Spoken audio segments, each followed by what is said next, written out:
Labadiena, mėly žiūrovai. Šiandien mes vėl susitikom mūsų studijoje pakalbėti apie profesinį mokymą, koks tas profesinis mokymas, kokios jo teikiamos galimybės.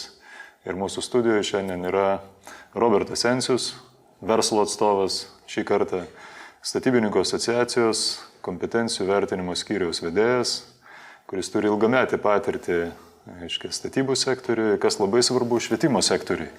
Mes Robertai patį pakvietėm pakalbėti, pareaguoti į profesinės mokyklas, kokius specialistus rengia, kodėl verta rinktis profesinį mokymą ir kas yra labai svarbu, kad pats jau išvengiai tų arba tavo patirtis sudaro galimybės išvengti tų stereotipų vertinant tik verslo poziciją arba tik profesinių mokyklų poziciją. Nes verslas dažnai laukia kažko labai ypatingo iš profesinio sektorius, o profesinis sako, mes kažko vis negalim, kažko ten trūksta, mes ir negalim 100% specialistų tokių, kokių reikia paruošti. Tai paties kompetencijos ir ekspertinė patirtis mums tikrai labai naudinga. O pradėti aš norėčiau nuo statybų sektoriaus. Vis dėlto, kaip apibūdintum šitą sektorių, vėlgi nestereotipiškai, nes kiekvienas lietuvis statybininkas nori kažką pastatyti, mūsų sąmonėje tai yra mūrininkas, ten betonuotojas, kažkaip tas visas procesas, keli tokie darbininkai pastato namą. Koks yra šiandienos sektorius, kiek jis yra įvairūs, kokios kompetencijos yra reikalingos šitam sektoriui? Labai platus ir geras klausimas. Aš turbūt pradėčiau nuo istorijos, kad 7 metai bandau dirbti arba suprasti, kas tai yra švietimo sistema ir kaip mes turėtume, kaip sakant, modeliuoti arba kaip pritaikyti tą švietimą tam, kad ateitų labai puikus geri darbininkai į statybos sektorių. Tai plačiaja prasme, į įmonę arba individualų darbą. Tai visų pirma, tai turbūt įsivaizdavimas reikia, kad jauni žmonės suprastų, kas tai yra statyba. Visi suprantam, kad tai yra šlapia, šalta, labai sunku, ten sunkiai dirbam, mažai gaunam, vargstam vagonėliuose kažkur toliai išvežti. Mažai tokių likę statybų. Tokių statybų likę mažai. Tai turbūt populiarus žaislas dabar yra dirbtinis intelektas, ChatGPT, gali kiekvienas jaunuolis ten nusikrauti ir ten įveskite tokią užduotį, jūs man sugeneruokite paveikslėlį, kaip šiandien atrodo šiuolaikinis statybininkas. Esu bandęs, pabandykit, įdomu. Iš karto šiuolaikinis statybininkas atrodo taip, kaip mes norėtume statybai. Tai žmogus su planšete. Yra kažkoks tai modelis, skaitmeninis statinio modelis, dažniausiai be ekrano, tai yra holograma, kurį ten gali pasisukinėti, pasirinkti. Taip. Tai mes sparčiai žingsniais link to einam. Labai sparčiai žingsniais link to einam, kad jeigu, sakykime, labai geras plytelių klijuotojas, nebėra supratimo tokio, kad tas klijuotojas tik tai tepa klijus ir deda ant sienos. Jis jau yra pusiau inžinierius, jis pasiima kokį nors vienokį ir kitokį nivelyrą, arba dar net kitaip vadinasi prietaisai, kuris leidžia nusistatyti, pavyzdžiui, horizontą vienu kampu, kad čia yra didelis baseinas, reikia nuolydžio į vieną pusę. Lygiai taip pat tas baseinas dar turi kažkokį šoninį dar ir kitą pusę, jis reiškia ten einantis, ir turi taškus ir turi kokį ten labai daug spindulių patalpoj ir tau tie spinduliai viską nusako, kur anksčiau ten bandydavom su, senais laikais su vandens gulščiuku ten kažkaip nusistatyti. Taip. Tai toks yra statybininkas ir jisai turi tą dalyką išmanyti. Tai yra faina, įdomu. Ir jeigu tu bandai šiandien su vandens gulščiuku ten kokį nors vieną liniją užsibrėžęs kažką priklijuoti, ko gero pinigų neužsidirbsi.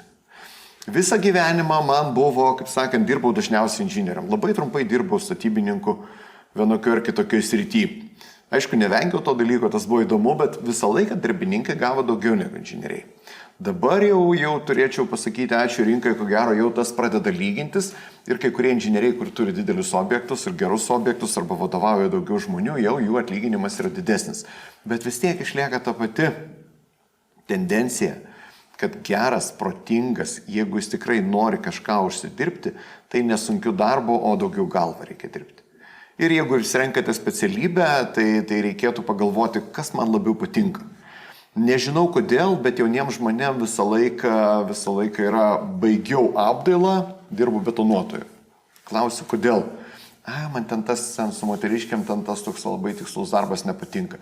Perėjau betonavimą, čia tokie visi vyrai, ten tokie rimtesni, brigada tokie rimtesni, fainiau.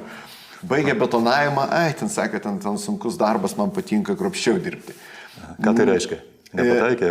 Negaliu kaltinti nei jokios sistemos, nieko kito. Galbūt mes turėtume daugiau įdėti kruopelytį ir parodyti, kas tavęs laukia, bet ko gero visiems žmonėms ir aš ir jūs ir visi kiti nežinom tuo metu, kai tau tiek metų, ten 16, 17, ten 19, 18, kuo tu nori būti arba kas tau limpa prie tavęs. Tai nekaltinu. Gerai, kad tos programos kažkada buvau šalininkas, kad labai tikslės padarom. Tai šiek tiek praplečiam ir jeigu jisai yra baigęs, sakykime, kokį nors betonavimą arba armatūrą ar dar ką nors, jis jau susigaudo apie kontrolės metodus ir tinkavime, ir dažyme, ir mūrė. Yra kitoks. Ir kiek tenka susidurti, jisai sako, aš baigiau tokią ir tokią profesinę mokyklą. Jis jau kažkokią visą galvą aukštesnis už kolegas, kurie tiesiog atėjo ir nusprendė būti statybininkais. Tiem visą laiką sunkiau. Tiem reikia klausti, kodėl, neturi pagrindų, labai sunku pasivyti tas technologijas. Tai tikrai yra toksai pliusas. Nieko mes nedarėm, jisai baigė kažkokią kitokią, bet jis jau susigaudo kryptį, susigaudo principus. Ir pagrindinis dalykas yra efektyvumas. Jeigu tau nepavyko išklijuoti tų pačių plytelių iš vieno karto, jas reikia nuimti ir vėl uždėti. Kas už tai mokės? Ko gero, tu pats mokėsi. Tavo laikas prapuolė ir viskas. Yra užsienį tikrai labai daug, gal pas mus irgi kažkada ateis, kad mokam už valandą. Jeigu dirbi už valandą, bet vis tiek vadovas, ko gero, pamatys ir už tas valandas galbūt negausi. Tai reikėtų galvoti, kad koks mano tikslas? Mano tikslas gerai gyventi, užsidirbti ir kad kai ateis kalėdos, tave sveikins visi tavo užsakovai. Sakys, o kaip malonu bendrauti, vėl norėčiau kitais metais. Tai toks yra tikslas, tai tu esi visuomeniai gerbiamas žmogus, gali gerbti save, gali džiaugti savo darbą. Savo darbo statyboje yra ko džiaugtis. Visą laiką pamatai savo rezultatą. Ir dar pamatai laimingus arba nelaimingus žmonės. Laimingus arba nelaimingus žmonės. Jeigu jisai ne savo vietoje, tai gali duoti, ką nori, jis niekada nebus laimingas. Save prisimenant jauną, kai aš nuvažiavau į statybos aikštelę pirmą kartą ir man davė tokias galimybės, sakė, tu čia dabar tą viską gali daryti. Antinakis iššoko ir tas mano, ir tas mano, ir tas mano. Ir tada ateina kitoks supratimas, šiek tiek atsakomybės, kad vieną žodį, kaip bažnyčiai sako, tapo kūnu, pasakėjai, sakiau, sukalkit mums tokią pavėsinę, šefas liepė ten tokią reklaminę sukalti, vakare ateinu, kas tokia baisė sukalė. Sakė, šefas, jūs mums tokį brėžinį davė, taip ir padarėm ten. Negražu, greit nugriauti ir iš naujo padarykim. Tai reiškia, galimybė atsiveria daug ir jeigu tu nori tobulėti ir toliau dirbti, tai viskas tvarkoja. Dar vienas aspektas turbūt apie ką kalbam, tai yra nemažas procentas žmonių, kurie baigia universitetą, turi aukštą inžinieriaus diplomą kišenį, ten testatą galbūt, ar dar ką nors ir ateina į profesinę mokyklą. Sako, aš noriu būti tikras inžinierius, ir aš norėčiau tada išmokti tą specialybę, ką jūs mokotės, kad mokėčiau pats padaryti, galėčiau kitiem paaiškinti. Nežinau, pagarba turbūt. Vienareikšmiškai. Pagarba. Jeigu žmogus iš principo norėtų nuo apačios suprasti tą dalyką, tai vėl, kodėl tą sakau, tai gali būti startas vėliau, kad jūs jau viską atidirbot, išmokot ir galite pereiti į inžinierių kažkokį lygį tam tikrais metais arba turėdami tam tikrą patirtį, irgi fine. Aišku, valstybė labai neskatina to dalyko atvirkščiai daryti. Pirmiausia, tu pasidarai ten labai geras inžinierius, pasidarai kažkoks mokslo daktaras, pasidarai ten ir paskui eini profesinį dar išmokti, ko tau reikėjo anksčiau. Tai fine, startas tam, kad tu padirbėjai ir paskui tapai inžinierium, irgi labai fainas. Man patinka, tas gali daryti. Na, vokiškas variantas, kuris yra topinis profesinė mokymė, dažniausiai yra atvirkščiai. Ne? Iš profesinės yra visai kaip skatinamas universitetinis inžinerinis įsilavinimas. Taip, iš tikrųjų taip, bet šiais laikais aš jau dabar pradedu abejoti, ar tikrai reikia visiems inžinerinio įsilavinimo siekti kaip anksčiau. Dabar jau yra ką veikti ir šitoj pusėje profesiniam auklėjime, profesiniam mokymė arba profesiniam darbe, kur tu esi specialistas, tai net profesiniam standarte tas aukščiausias lygis parašyta meistras.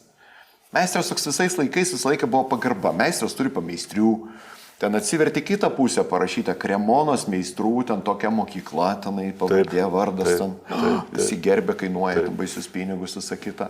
Tai vėl dabar aš visą laiką galėjau pasakyti, kad pas mus labai remontavom būtą, Ir aš galėjau visiems pasakyti, va šitas meistras pas mus pliau plyteles, pavardę atsimenu. Tai gražu ir gerai, visi sako, o, pagalvok tik tai. Tai yra fine, bet kaip sakiau, yra dar ir kita pusė, kad tai yra susiliejimas su inžinerinė sistema, kaip sakant, kad tu planšetį savo ir kelios mokyklos planuoja jau, manau, kitais metais atsirasti tokia specialybė, tokia programa, kad tu esi be savo specialybės, dar esi baigęs ir modulį, kur gali taikyti statinį informacinį modelį. Reiškia, brėžinių nebėra jokių, atsineši modelį, gali ten susirasti, apversti ir šiandien nemokamos programėlės netgi yra, gali apversti, susirasti kažkokias detalės, kažkokias ten ypatybės, kažkokias instrukcijas, matmenis išsimatuoti pats, niekas kitas, netgi vietoj tiesiam tinklus gali ateiti su planšetė tikrai pasitikrinti ir čia, žinai. Tai čia yra labai įdomu ir produktyvu, apie ką kalbi, reiškia, tas statybininko, vienoje ar kitoje kategorijoje statybininko darbas tampa toks multifunkcinis ir iššūkiai yra pakankamai dideli, ne kiekvienas gali tai ir patemti, ar ne? Aš nesakyčiau, kad čia iššūkiai, čia yra galimybės. Galimybės. Ir ta prasme mes atsidarome kompiuterį, kokį nors ant telefoną, perkam kažkokias programėlės, nieko nereikia pirkti, ateikit, gausit žaislų. Ir čia ir dirbom, čia yra galimybės, tai kelias eiti į profesinę mokyklą ir išmokti tą BIM aplinką, kaip su ją tvarkyti savo darbe, tai ko gero ir tiesesnis, negu aš dabar sutinku nemažai darbininkų, kur atvažiavo 2 kolegos iš užsienio ir visa brigada užsikrėtė ir visi turi čia tokį nemažą telefoną ir brėžiniai telefonė jau, sakau, kas jūs išmokė, šitas kolega. Per tokį neformalų mokymąsi, ar ne? Tai čia jokio mokymas, taip neformalus mokymas, atvažiavo kolegos iš užsienio, sakė šitaip ir sakau, dabar gal tu prie popierių išsitrauk, nereikia, aš čia galiu ir išsimatuoti ir apversti ir visą kitą, nereikia, sakau, čia ką, visi tokie pasiusto įmoniai, jo, tai kažkas atvažiavo, užkrėtė ir viskas, tai pasimokykit. Kitas toksai labai įdomus dalykas ir geras, jūs įsivaizduokite, atėjot jaunas specialistas iš profesinės mokyklos. Tai kai aš pradėjau veiklą švietimo toj srity, sakykime, profesinio komiteto ir kitų, tai tada būdavo, kad profesinės mokyklos centrai meluoja, rašo labai aukštą lygį, jam jis ateina, jis nieko nemoka, visi iš jo juokiasi. Aš netgi pačio klausiau šito žmogaus, kuris atėjo, sako, aš turiu diplomą, koks ten parašyta lygis. Sakau, tai kaip tu galvoji, to atitinki? Jie buvo 2 kolegos, abu pradėjo juoktis. Sakau, tai ir man ir jums aišku, taip. Dabar nebėra to, dabar jau išeina tas žymiai pagrįstai suteiktas vienoks ar kitoks lygis ir jis už tą lygį galėtų dirbti. Dabar gal nesusidurėt, aš papasakosiu, kas darosi jau statyboje, jau tikroji statybos nemažoj firmai. Atėjot ir jūs patekote kažkokią ten brigadą, į kažkokį didelį kolektyvą, į kažkokią firmą, aš tai kalbu apie gerą. Tai turbūt statybininkai visą laiką šnekam, kokia įmonė, koks darbas. Ar su kroksais, ar tikra statybinė įmonė, reiškia. Tai turim tokių žargonų. Tai dabar prasme, jūs patekot ne į kroksų įmonę, į pakankamai gerą, tai visa ta kampanija žiūri, koks čia jaunuolis pas mus atėjo. Ir paskui baigėsi tuo, kas man labai patinka ir jums turėtų patikti, kad ateinu. Sakau, kaip dirbom. Čia realus atvejis? Čia realus atvejis, ne vienas, keli atvejai. Sakau, man reikėtų to ir to, kaip jūs dirbat. Sakė, jo, dirbam gerai, darom tą ir tą, o kaip čia, žinai, turim va tokį jaunuolį, ten yra ten 2 jaunuoliai pas mus, jie ten, sako, mes jiems davėm tą modulį, jie ištraukė, padarė ir mes dabar dirbam tokiu būdu, žinai. Sakau, reikia atnešti, pastatyti ten ir sureguliuoti tą visą ten aplinką skaitmeninį. Tai sako, mes jų paprašysim, jie greičiau tą dalyką daro geriau, reiškia, tai pasitikėjimas, nežinau, žiaurus. Super. Niekas ten nekritikuoja jų, kad, žinai, aš esu senas vilkas, ne. Jis atėjo, mes jam leidžiam, mes jam duodam, jis greičiau mums padeda, mūsų gera brigada, žinai, tam taip, žinai. Ir tos brigados veidas, 2 tokie jaunuoliai sėdi, baigė centrą, nenoriu girti, ten kiti įsižeis centrai, baigė centrą. Tai, fine. Gerai, jeigu jūs taip galite ateiti ir dirbti, bet jeigu jūs priešingas variantas, susidūriau su mokykla, vienas kolega, matyt, vakarėlių mėgėjas, jisai atėjęs į pamoką, šalia tų plytelių kliejimo stendo miega, mokytojas sako, bijau žadinti. Tai paskui per egzaminą išaiškėja, kad jis to nemoka, nemoka 3, tai jis gal baigs, gal tą egzaminą išlaikys kokiais nors tenai minimaliais pažymiais. Tikėtis, kad jis nueis į statybą ir bus, kaip sakiau, lyderis tos komandos veidas ir visą kitą. Vargu. Jeigu jūs turit kažkokių idėjų ir ruošitės statyti, ką nors, ruošitės pirkti, ruošitės tėvam padėti, nežinau, ten ošviam ar dar kažkam, tai ir merginai, kažkokį būtą, kažkokį namą, dar kažką, tai jums jau tas yra skatinimas, kad reikia kažko sužinoti. Mokykloje jūs kitaip tada elgėtės. Kitokie klausimai. Sakau, kodėl jūs taip klausit, kad tokie protingi klausimai? Tai mokytojai išvardino. Šitas statosi savo namą, šitas ten su tėvais kažką dirba, šitas planuoja pirkti būtą, šitas tą. Jie kitaip klausia visi. Asmeninė motivacija, ar ne? Tai yra motivacija, bet tai reiškia, jau šitie žmonės kabinasi už visuomenės, jie tikrai neprapuls, gyvens geriau negu aš, negu Tadas, turės puikų namą, gražų ten visą kitą ir taip, gražu, darykit taip. Tai ta prasme, jeigu jūs neturite motivacijos, sunku ją įgauti, gal surasite. O ką daryti va dabar jaunam žmogui? Va, mes kalbam ir pats Robertai patraukliai kalbė ir mane tikrai įtikini, kad verta pabandyti, kaip su profesiniu orientavimu, profesiniu populiariniu apskritai, žvelgiant, nebūtinai iš statybos, grinai iš verslo pozicijos. Kaip jį padaryti labiau efektyviau. Parodė daug filmukų, kokia graži statyba va šiais laikais, ar daugiau ten kažkokių pažintinių ekskursijų. Jeigu galima peršokti į kitus batus, kaip vadinama dabar į kitus batus, dar dirbu su Lietuvos statybos inžinierių sąjunga. Taip. Ir su sąjunga turim labai griežtą savo viziją ir labai patrauklę viziją perimti iš airių, kur yra inžinierių savaitė. Inžinerijos savaitės, arba greičiausiai inžinerijos savaitės, taip kalbant. Tai visi šitie jau atsirado karjeros specialistai, bet jie yra visos karjeros specialistai. Mums reikia statybos ir turbūt mums COVID'as išmokė labai daug dalykų, kaip mes galim padaryti, pavyzdžiui, ekskursiją po statybą, po pačią žiauriausią, baisiausią statybą, su kamera ant galvos ir visi mokiniai sėdi klasėje. Bet reiškia, kontaktas yra gyvas. Tai kitais metais ruošiamės rimčiau padirbėti, tai šiandien turime 10 punktų meniu, iš kurių reiktų pasirinkti mokyklai arba mokiniams, ko jūs norėtumėte.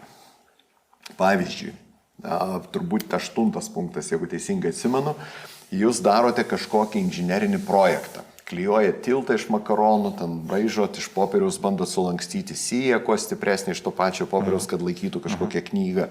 Nes šiaip lapas nelaiko ten, bet sulankstai, žiūrėk, ir laiko. Ir tada turite, kaip per televizorių rodo skambutis arba pagalba draugui, tai jūs va tos inžinerinės savaitės mūsų koordinavimo būdu galite turėti realų, tikrą konsultantą, kurio valanda kainuoja brangiai, kuris niekada neturi laiko, bet per tą savaitę jisai skirs ten kokias 3 valandas visiems jaunuoliam Lietuvoje. Galite turėti su juo, galite pasitarti, kodėl, ką darot, kaip.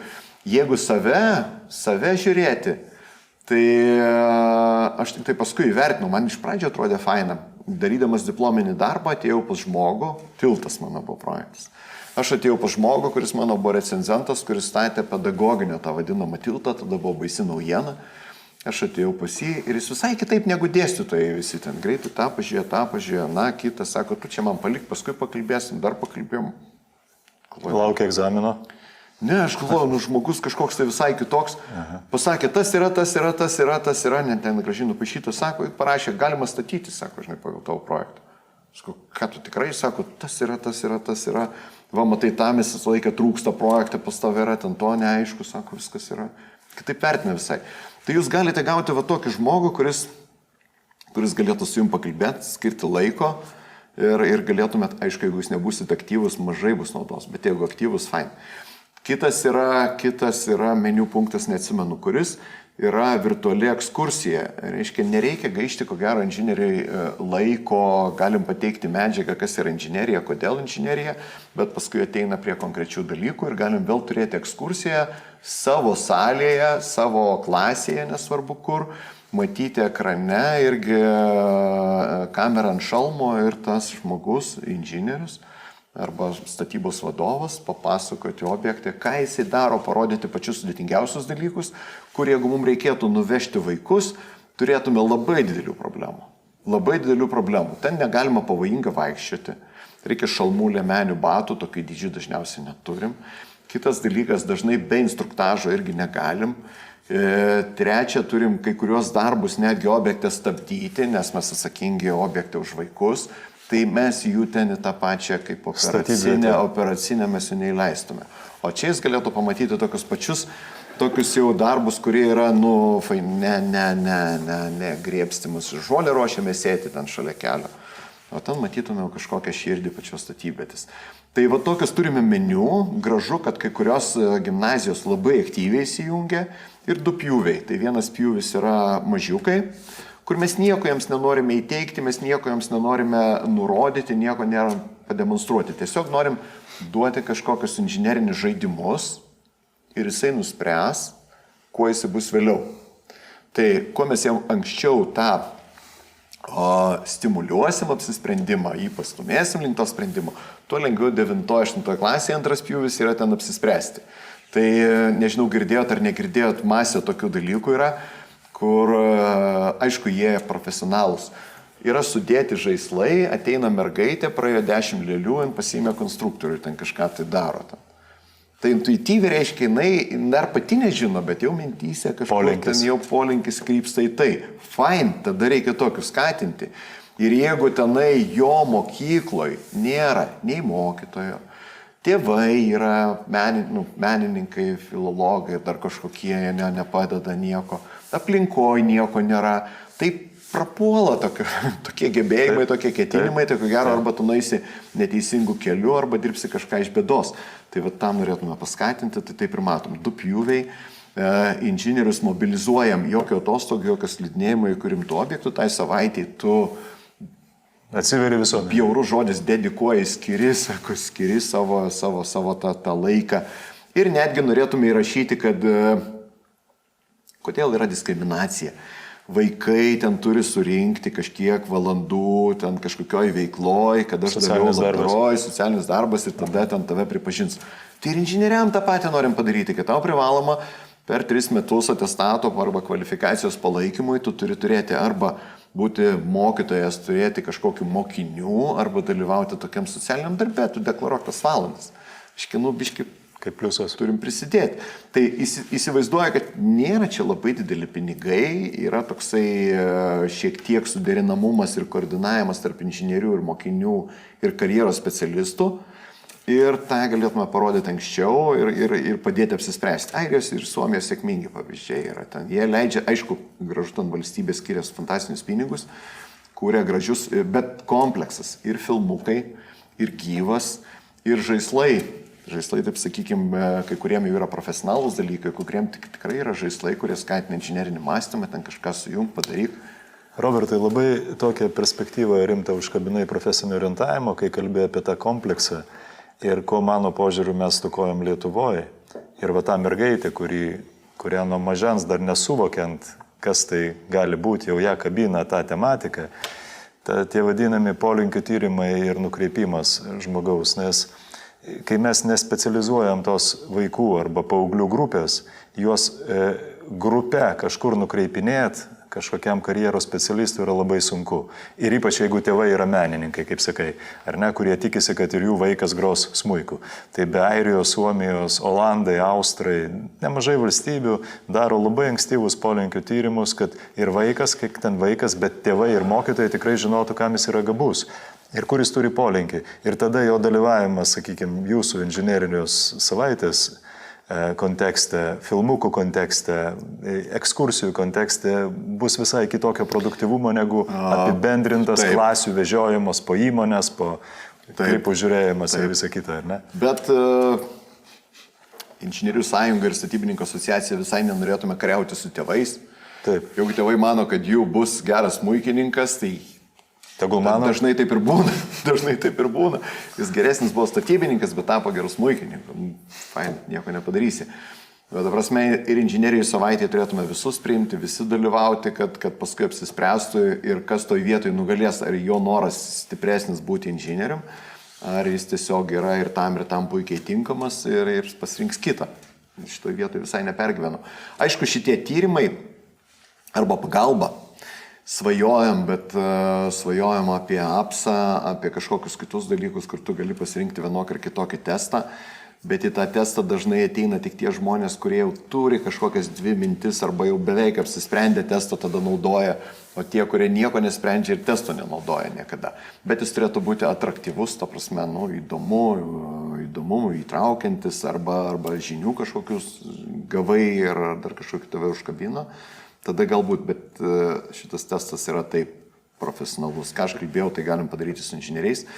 Čia reikia gerų pajėgų, universitetų ir visų kitų. Ir ten tokie yra jau tikri geri dalykai ir jau mes negalim pretenduoti nei inžinieriai, nei statybininkai. Ten reikia daugiau sociologų, psichologų, mokslininkų, kurie dirba su tuo, būtų labai naudinga.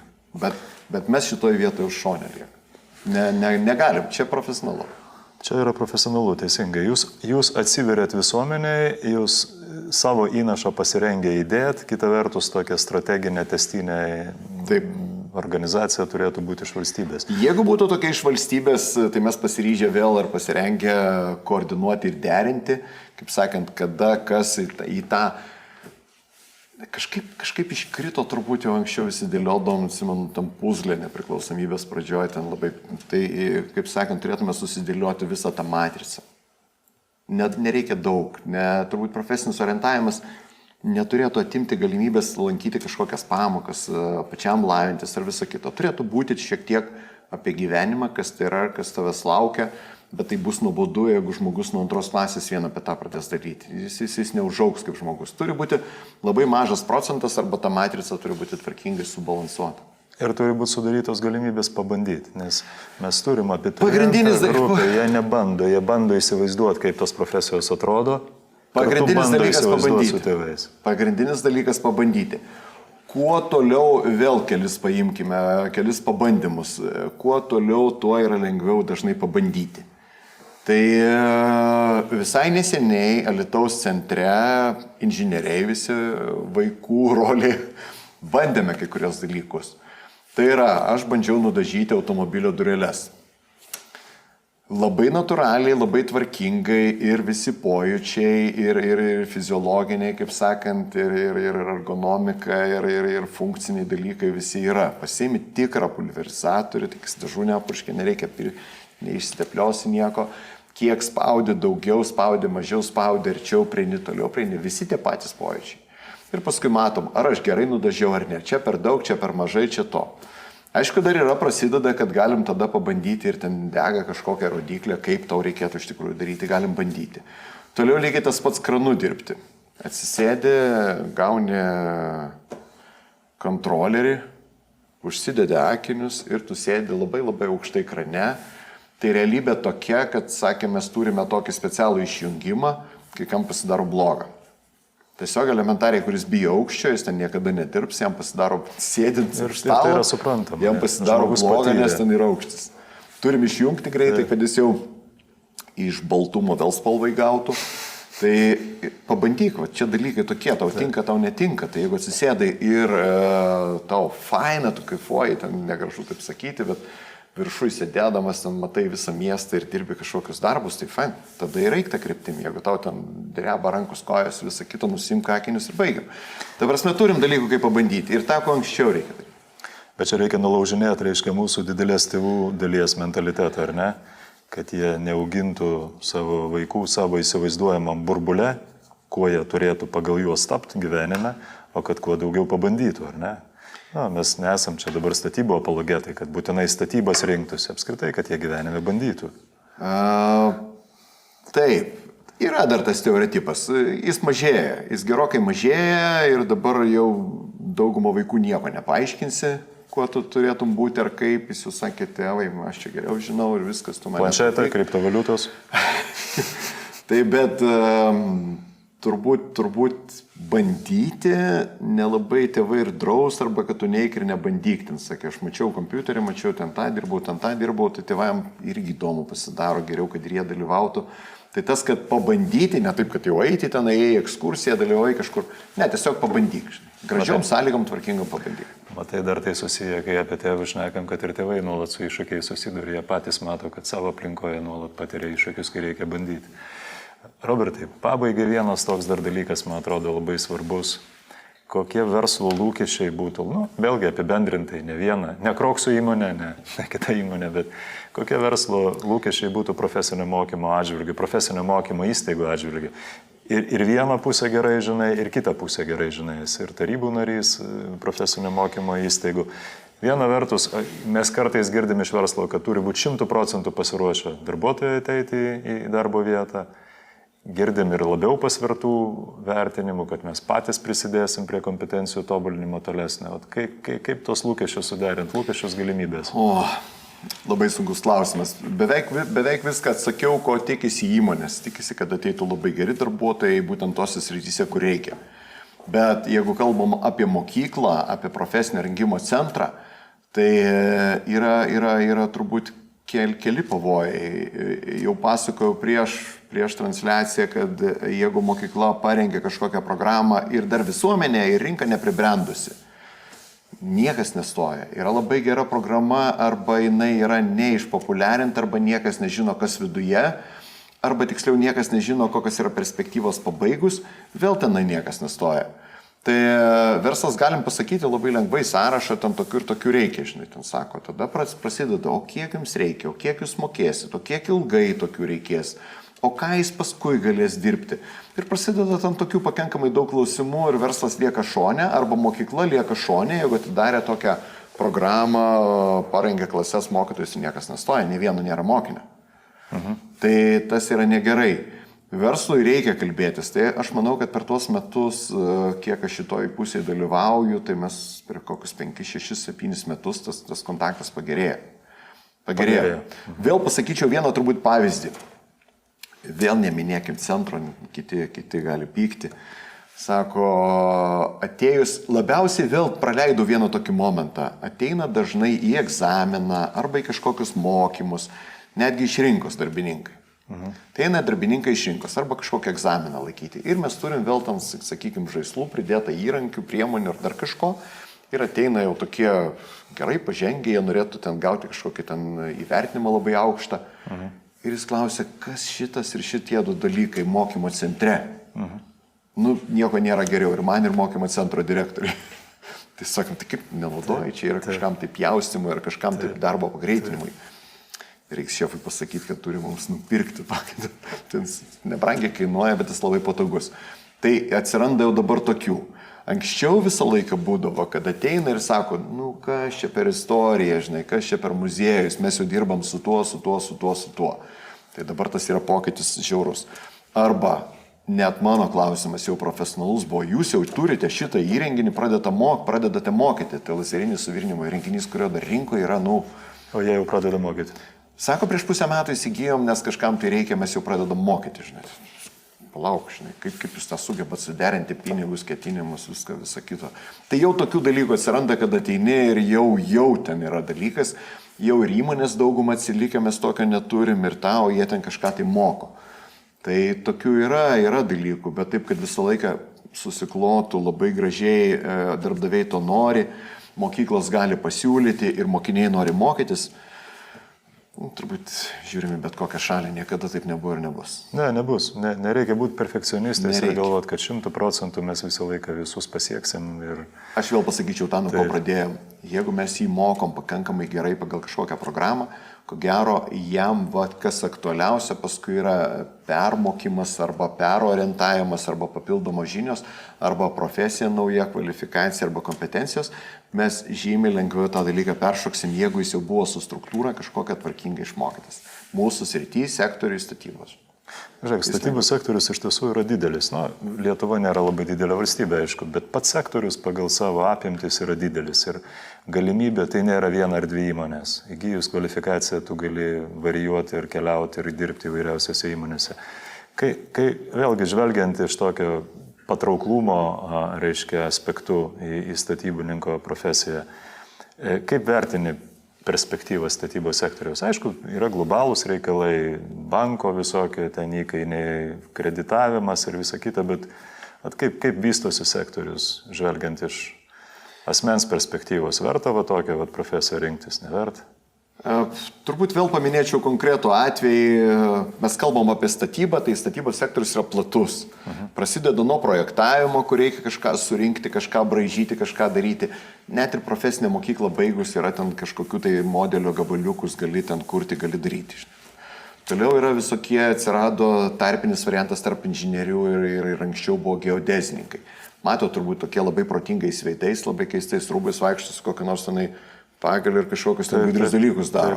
Tai pasirodo, jis tenai milimetrais ar centimetrais nustatinėja vietą, kur tas tavo pastatas stovės ar dar kažkokius dalykus. Ir aukštį, ir vietą ten jis atneša tau, paduoda ten kažką. Tai čia statybininkų darbas irgi, net ne inžinieriams. Tai fine. Toliau mes statom, jau kalbėjome apie statybą daug, toliau prižiūrim pastatus irgi. Tai prisimenu vieną kolegą, kurio darbas yra, jis turi šunį, ten toks nedidelis, bet geras šuo, jis ateina į darbą su šunim ryte, turi savo kabinetą ir įsivaizduokite, neatsimenu kiek ten, bet daug monitorių, kuris stebi visą pastatą, kaip tas pastatas elgesi, kad sunaudotų kuo mažiau energijos. Tai reiškia, mato užimtumą, šitos mokymo erdvės arba darbo erdvės arba ofisai yra laisvi, mažina temperatūrą, šviečia saulė, kiek priteka pas mus elektros energijos per stogą, ar visur žaliuzės teisingai atidarytos. Jis turi galimybę koreguoti? Viską turi, jis turi galimybę, bet jis mato... Visiškai egzotika. Ar jis mato, ar gerai tas veikia. Ir ta prasme apsimoka jam mokėti, nes mes energiją sutaupome tiek, kad jis turbūt neišleidžia dvigubai jo atlyginimas. Jis ateina į darbą su šuneliu. Tvarkingas darbas, įdomu, jisai tam turėdamas laiko dar tobulina kai kurias tas programas, dar kažką padarysim. Naudinga CO2, sakykime, ten tvarumas. Darbas jo irgi ten, toks turi būti, turi domėtis, turi žinoti kaip, bet aš manyčiau, kad darbas visai fainas. Jeigu tu mėgsti, aišku, kolektyvę, tau netinka, bet jeigu tu mėgsti inžineriją ir mėgsti dar savo rezultatą, kad aš dar patobulinsiu kokią nors programą ir mes galėsim tą dalyką ten greičiau padaryti ir geriau arba kitiem parduoti. Fine. Man tai, žinai, optimizmo tokio grinai asmeniniai perspektyvai suteikia vis daugiau žmonių, negaliu sakyti, kad aš jų 100 sutinku, bet tikrai ne vieną kitą, kuris grįžta iš vakarų Europos. Ir sako, ne, aš gal vos mažiau uždirbu, dažnai jau tie atlyginimai ir susilyginę, sako, aš čia gyvenu gimtoj šaly, turiu šeimą, turiu draugus, reiškia, mes pasiekėm tą lygį darbo užmokesčio, kai žmogus yra patenkintas mūsų valstybėje. Tai man tokia, žinai, tokia pozityvi. Pakalbėjote apie profesinį orientavimą, tai statybininkų asociacija šito vietoje pakankamai daug dirbom. Ir turbūt dabar vienas iš tokių pasiūlymų, nežinau, vyriausybė pritars ar nepritars, dar ta programa tokia yra kaip sakant, tokia yra, jau sudėliota ir patvirtinta, bet neišdetalizuota arba į uždavinius, ką reikės padaryti. Tai vienas iš mūsų pasiūlymų, mes galvojam, kad asociacija galėtume prisidėti prie profesinio orientavimo, dalyvaudami kažkur užsienyje, ne visi užsieniečiai mus priims tenai mielai, ir parodyti mūsų tautiečiams, mūsų diasporai, ką mes darome dabar Lietuvoje, koks yra jūsų gyvenimas, koks yra mūsų gyvenimas, kokie yra poreikiai. Tai ko gero tik tai vienintelis būdas, jeigu vyriausybė arba valstybė dar galėtų kaip nors paskatinti, palengvinti, padaryti kažkokią nuolaidą būstų įsigyti, kam jie visi taupo užsienyje, tai to procentėlio kažkokio reikia mokesčio ar dar kažkokių lengvatų ir jie pradėtų važiuoti, tai mes įsipareigoję irgi kitais metais, ko gero padaryti ten tokių parodose ir dar kažkur susitikimų, tiesiog švelniai papasakoti, ką mes darom, kaip, kokie mūsų yra užmokesčiai, kokios darbo galimybės, kokios priemonės ir dauguma jau yra atsilikę, kaip sakant, kad mes irgi augam. Kitas dalykas, kad mūsų šefai, tie vadinami, sakykime, savininkai irgi patobulėjo. Sako, vėl geras pavyzdys, atvažiavo brigada iš užsienio grįžo. Ir po kažkelių ten po 2 savaičių nuėjo pas šefą, mums reikia nupirkti ten tokį ir tokį dalyką, mums reikia to naudos. Šefas sakė, aš net pavadinimo tokio nežinau, bet pasitarė, kiek ten, kad perkam. Sako, tu ką galvoji, dabar visi taip dirba, visa įmonė dirba ir ačiū jiems, kad jie atvežė, pamokė, mus pasakė. Ir jie užsidirba patys daugiau negu įprastais būdais. Tai nebesam toli mes nuo užsienio. Ir dar šiek tiek skiriasi tas būsto įperkamumas, bet kaip mes pradedam gyventi arba kokios yra darbo sąlygos, tai ko gero mes nebesiskiriam daug. Tai va, šią pozityvę gaidą gali mūsų pokalbį pabaigti. Aš dar kartą dėkoju, kad radai laiko pakalbėti apie profesinį ir vieną kitą bent jau mūsų žiūrovą paskatinti pasirinkti šitą prasmingą profesiją, pasirinkti profesinį mokymą. Robertai, ačiū labai. Iki kitų kartų. Ačiū už gerus klausimus, ačiū už pokalbis. Dėkui.